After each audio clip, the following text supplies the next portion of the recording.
We've been wrong about saturated fat and red meat. Now we think you should eat a lot of it because it's actually heart healthy. They could say that. But folks, it's really hard to change your thought process and your teaching when you insane something opposite of that for about 60 years. We have saturated fat that causes heart disease. Cholesterol causes heart disease. The World Health Organization said that smoking a cigarette is the same as eating red meat. Same effect on cancer as red meat. Absolute fake science. Have you guys heard of this one? Eat-Lancet. Lancet is a British medical journal. They're funded by a Norwegian billionaire animal rights activist. They have a commission of about 30 people from across the globe, all vegetarians or people that hate beef. And their latest thing is you can save the planet by what? Not eating red meat. Eating just a fruits and veggie diet. Their current recommendation for red meat is 0 to 1 ounce a day. So if you do the math on that, 1 ounce a day, what's that do to beef consumption across our country? Takes it down to about 20 pounds per person per year. We're right at 60 right now. For the last 60 years, we've been told to eat a diet that's low in fat and high in carbs. And if you eat this perfect diet, you'll never get sick, you won't need Obamacare, you won't need insurance because this is a perfect diet. And you'll run it by adding red meat to it.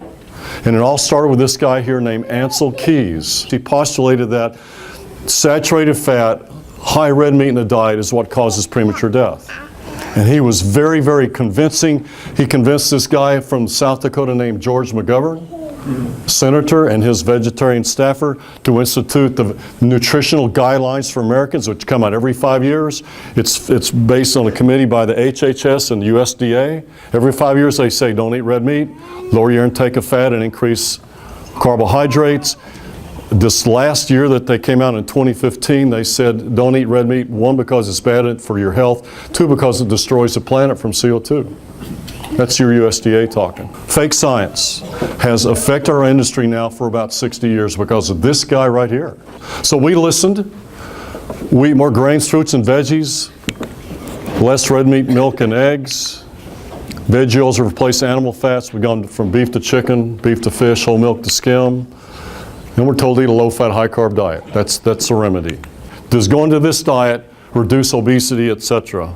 Well, obesity's gone from 15% to 35%. Obesity is 1/3 of the population. Folks, 2/3 of adults are overweight, and we have type 2 diabetes that's gone from less than 1% to over 14%. Those are epidemics in anybody's standards. And we haven't cured heart disease.